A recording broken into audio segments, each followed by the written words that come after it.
AutoCAD দিয়ে ডোরের design করুন খুব সহজে। সর্বপ্রথম লাইন নাও, এল লেখে এন্টার, কি লেখে এন্টার, এল লেখে এন্টার, ফার্স্ট পয়েন্ট ক্লিক।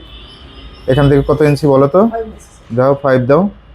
পরেরটা এদিকে 2, এদিকে 1, তারপর 3, জাস্ট ক্লিক করবা। এখন কি কাজ করবা, হ্যাঁ এখান থেকে কত নেবা, 3 ফিট 4 নিয়ে নাও। ওকে, তারপরে কি কাজ করতে হবে, এখান থেকে আমরা মিরর করে দিব, সিলেক্ট করে এমআই লেখে এন্টার, এমআই লেখে এন্টার, মিড পয়েন্ট ধরে সুন্দরভাবে মিরর করে দিবা, ক্লিক নো। এখন আমরা কি কাজ করব, সার্কেল নিব নাকি, সি লেখে এন্টার নিয়ে নাও। এই পয়েন্ট থেকে এই পয়েন্ট, পয়েন্ট টু পয়েন্ট সুন্দরভাবে ক্লিক করতে হবে। এখন আমরা লাইনটা এক্সটেন্ড করে দেব, ইএক্স লেখে ডাবল এন্টার, জাস্ট উপরের দিকে এক্সটেন্ড হবে, অবশ্যই ইন্টারফেসে থাকতে হবে, হ্যাঁ এক্সটেন্ডটা।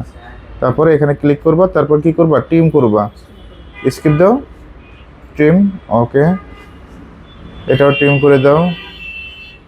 জাস্ট একেবারে সহজ কাজ, ট্রিম, একটু জুম করে কাজ করবা। নিচের লাইনটা ট্রিম হবে, মেজারমেন্ট শো করো, ডিএলআই লেখে enter, first point click, second point click, 3 feet 4 এর ডোর।